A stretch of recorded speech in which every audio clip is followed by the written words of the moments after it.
Hello ladies and gentlemen, and welcome back to Fallen London. We are continuing with the Say It With Flowers exceptional story, and we're going to pick up straight after the spy has just delivered all of her flowers to her various contacts around London. The illustrated spinster has handed over all her flowers. She is unencumbered. She walks ahead of you, pausing if you are halted by recalcitrant horses, schools of children, a small house fire, and its accompanying crowd of gawpers.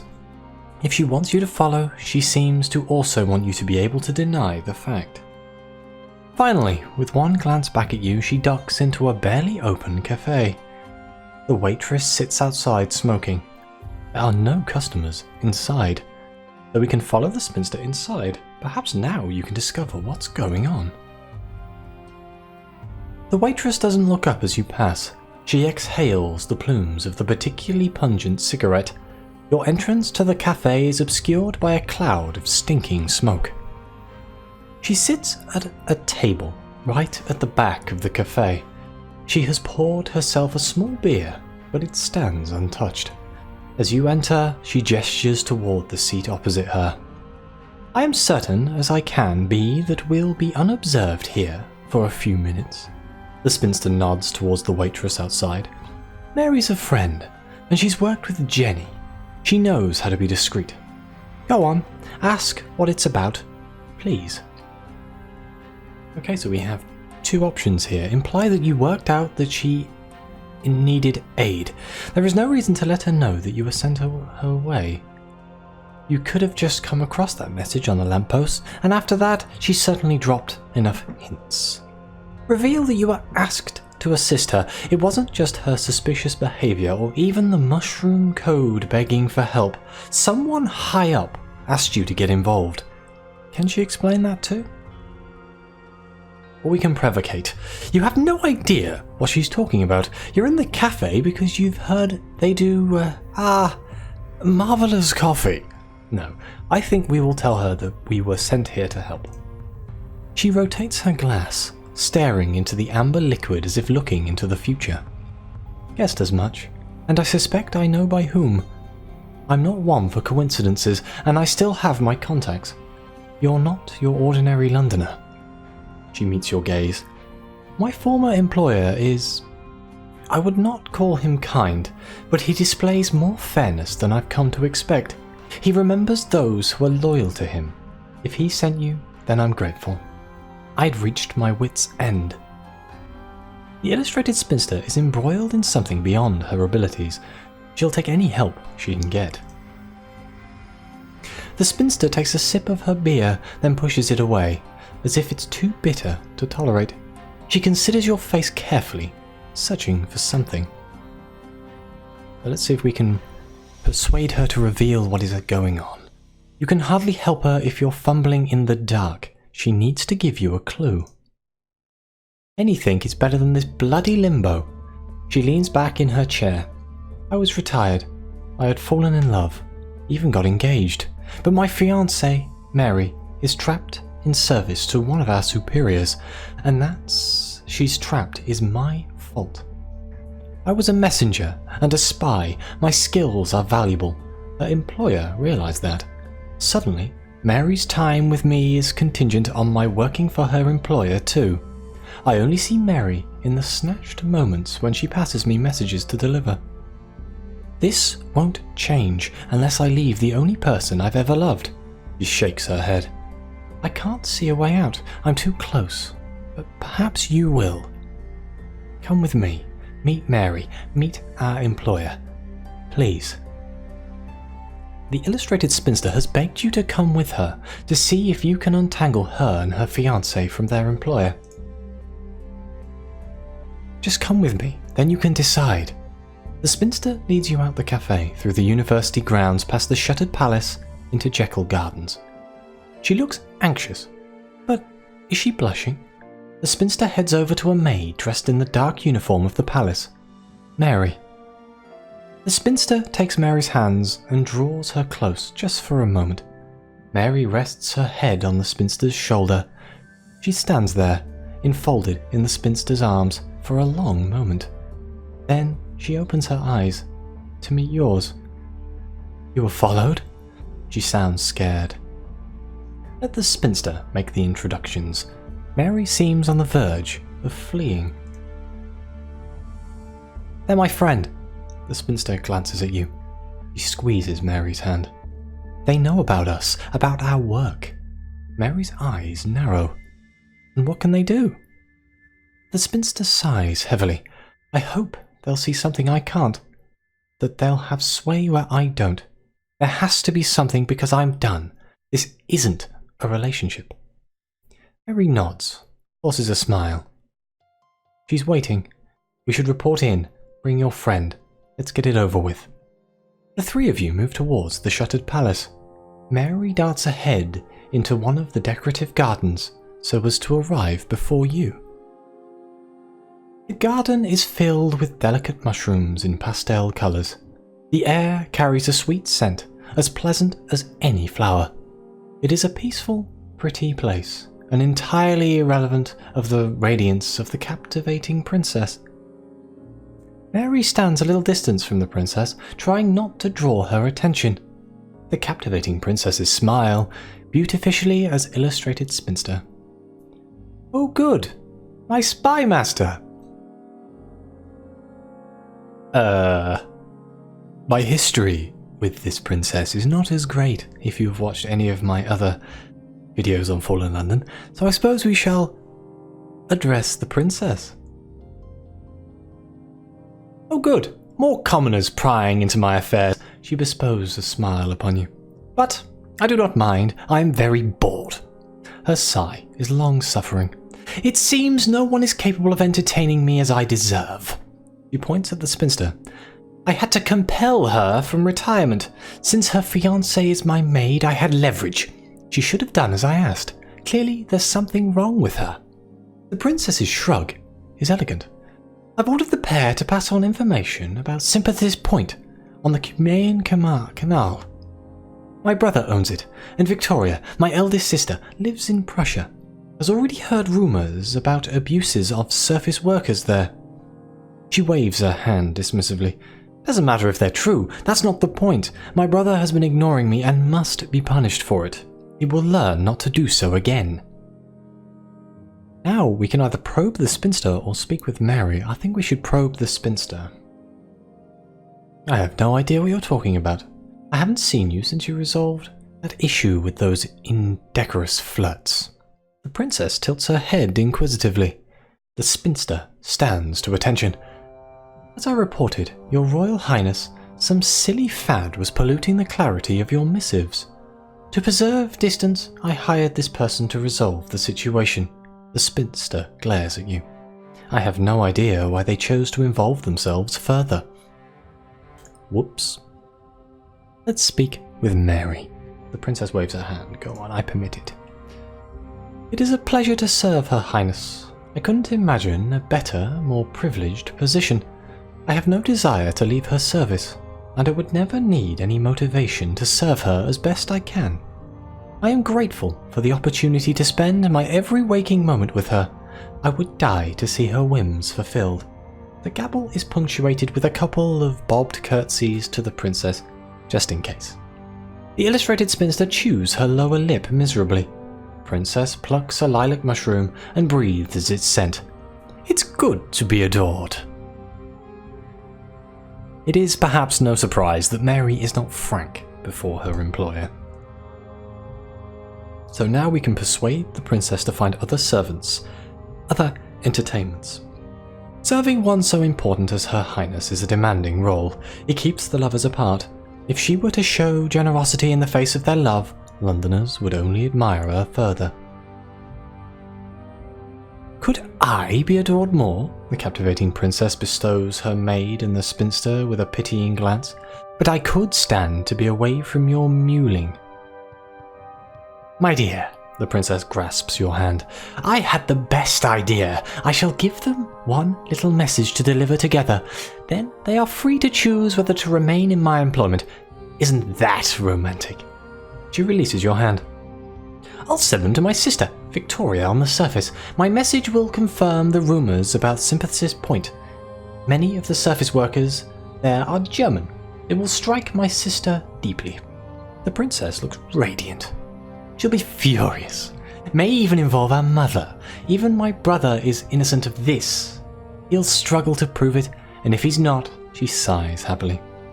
You'll go with my messengers till they leave for the surface.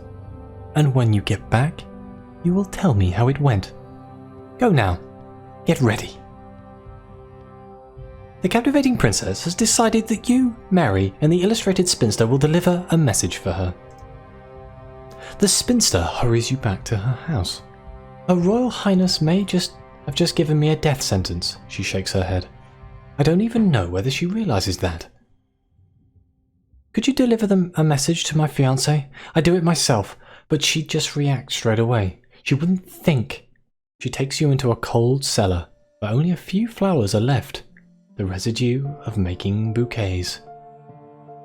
It doesn't have to be right now, but before the end, before I leave her for the surface, please, pick 3 flowers to combine. You can reconsider your choice before doing anything with the bouquet. So we can either pick the forget-me-not. The delicate blue flower reminds lovers that with true love, they needn't be together to be remembered. Oleander, a silky pink petals stand for caution. Or a birch branch, an unusual component for a posy. It conveys self-sacrifice. I think the forget-me-not. If both lovers die, their love dies. All that is left is a story. It would not just be unnecessary for both of them to risk death, it would also be a foolish waste. Mary should let the spinster go to the surface without her, for their love's sake. Let's add a birch branch. For some, love is a goad that cannot be resisted. If the person they adore is in danger, one may gladly exchange places to protect them.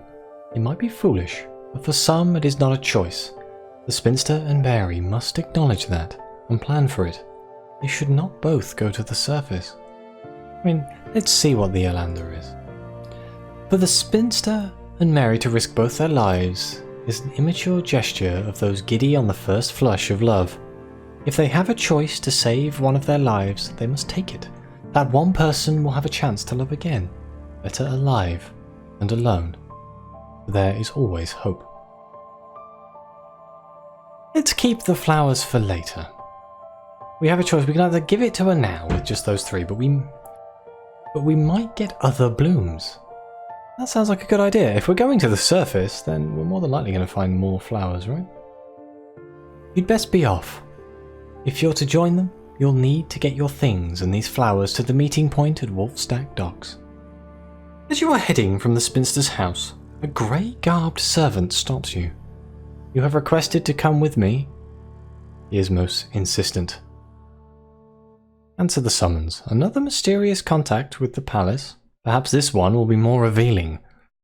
The servant leads you to a shuttered palace and into the gardens. At the very boundaries of the palace grounds, he stops by a small shed. He unlocks the door and holds it open. Inside, steps lead down into the dark. He takes a candle and a holder from a small shelf, lights it and hands it to you. Straight on, stop when you must. Ooh, we have a chance to pluck a dandelion. One nestles in the crack between the door and the earth. How did it grow here? What must the royal gardeners put onto the grass? Zoink. As you kneel to pluck the yellow bloom, the servant tuts. I hear that on the surface they consider them weeds. Just because we can sometimes get them to grow here, doesn't mean we should. The bitter dandelion juice stains your fingers. You tuck the bloom away safely. And now we shall go into the dark. The servant's absolute politeness conveys a certain obstinacy. And there really is only one way to discover what lies down there. The steps descend what must be 2 stories before levelling out. Your candle provides a dim pool of light, sharpening the shadows on the damp brick walls. As you journey further, the shadows above you grow deeper. The ceiling has opened out above you. You travel through arched vaults somewhere deep under the palace. So we have 2 options. We can either walk confidently. It is dark and damp, your footsteps echo. there is an undeniable rustling by your left shoulder. There is no need to be timid. We can travel quietly. This is not a well-trod path, nor a brightly lit one. It would be best to pass through swiftly and softly. Well, we have been invited here, so let's walk confidently. Even held high, your flickering candle barely revealed the alcove. You were almost past it before you saw the gap. It is the size of a recessed window with stone instead of glass. A threadbare cushion rests on the ledge. Beside it, a pile of mildewed correspondence. It is unsigned, but in an exquisite hand. Someone writes of dear Beatrice and how she has so much potential. Such a pity were her reputation to be. The rest of the page is punctuated with holes as if the paper had been squeezed by a bear. Finally, your dim journey ends. The corridor has opened out into a small square room. To one side there is a door with a barred window. It's locked. There is no keyhole on this side. To the other side there is a candle-lit desk. The candlestick is overly ornate and black with tarnish. On the desk, on thick cream paper, is a letter. It is addressed to you. We can take the wilting violet. It lies half squashed on the floor near the desk. Haha, yes. Zoink. There are no other blooms nearby, not even in the waste paper basket. There is nothing here that could serve as a vase. Perhaps this flower fell from a servant's lapel. It's a likely reason as any other. So we can read the message. The handwriting is both immensely ornate and startlingly messy, as if a once great calligrapher has held the pen with his teeth. Thank you for heeding my note. I am forced to trust you as the only participant in this charade who is not owned or influenced by my sister. Her Royal Highness wishes to cause a rift between myself and our sister in Prussia. Fortunately, I am appraised of her intentions. The princess's messenger is unlikely to survive the journey. Further, the situation at the point is delicate. To ensure the point remains open, vital for the passage of high-value goods and the health of those traversing the canal, I have had to hand its management over to my enforcers. If I am forced to give it my attention, there will be repercussions. My sister's interference is reprehensible. The writer offers an assignation with an alternative messenger who will ensure a message is delivered to the royal sibling on the surface. Meeting with this messenger could be deleterious to you. You may have reservations, but if you let anyone else go to the surface... You are peering at a note from a brooding captain. Turn the paper over. Ink has seeped through where the nib lingered too long on the page, but it's mostly legible. In involving you, the writer feels that he has discharged his duty. He walks a fine line. To intervene more strongly would be participating in corruption, a thing so far beneath him that it could not be countenanced. And a message must be taken to the surface. He couldn't have the princess thinking he has spies in her staff. If the princess's messenger gets to the surface, well, a sister's wrath can be withstood. The economic repercussions would only be temporary, and his concern for a past employee only goes so far. The writer would prefer that his alternative messenger be allowed to swap the message, but he will resolve the consequences no matter either way. He has passed the moral burden to you. His Royal Highness has faith in you. That is, perhaps, something to be cherished. The brooding captain suggested that you interfere with the scheme of the captivating princess.